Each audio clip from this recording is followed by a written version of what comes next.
آپ کو حیدرآباد سے سندھ امپلائیز الائنس کی اپیل پر سندھ حکومت کی جانب سے پینشن کٹوتی اور مختلف معاملات پر احتجاج جاری ہے۔ احتجاج سندھ کے مختلف شہروں میں جاری ہے۔ حیدرآباد، میرپور خاص، سٹا، بدین، ٹنڈو الہیار، جام شورو سمیت سندھ کے 29 اضلاع میں احتجاج جاری ہے۔ اسی حوالے سے تفصیلات بتا رہے ہیں جاوید علی۔ جی جاوید۔ سندھ امپلائیز الائنس کی اپیل پر سندھ حکومت کی جانب سے پینشن کٹوتی کرنے، ڈی آر اے 50%، تنخواہ میں 70% اضافی کرنے، گروپ انشورنس اور بینیول فنڈز ریٹائرمنٹ کے وقت ادا کرنے جیسے مطالبات تسلیم نہ کیے جانے کے خلاف آج حیدرآباد، میرپور خاص، ٹھٹھا، بدین، ٹنڈو الہیار، جام شورو سمیت سندھ کے 29 اضلاع میں اسکول، ہسپتال، ریونیو و دیگر اداروں کے ملازمین نے بطور احتجاج مکمل تالہ بندی کر کے مظاہرے کیے۔ تالہ بندی کا یہ عمل 27 ستمبر تک جاری رکھنے اور 24 اکتوبر کو ضمنی بلدیاتی الیکشن میں کسی بھی ملازم کو ڈیوٹی ادا نہ کرنے کا اعلان کیا گیا۔ سندھ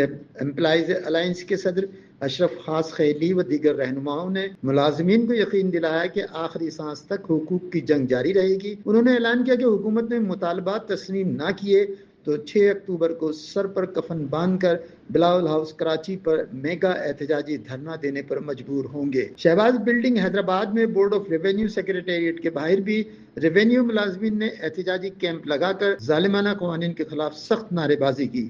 اس موقع پر آل ریونیو سندھ امپلائیز ایسوسی ایشن کے مرکزی صدر سید سردار علی شاہ، ایپکا سندھ امن گروپ کے صوبائی جنرل سیکریٹری شاہد سومرو، مرکزی secretary Asadullah Durrani, Amjad Lashari, divisional commissioner office union کے صدر Nadeem Ahmed, D C office کے رہنما زاہد بالادی، فدا لاشاری و دیگر نے کہا کہ پینشن ریفارمز کے نام پر لایا گیا کالا قانون کسی صورت قبول نہیں کریں گے۔ انہوں نے کہا کہ حکومت IMF کے اشارے پر سرکاری ملازمین کا معاشی قتل عام فوری طور پر بند کر دے۔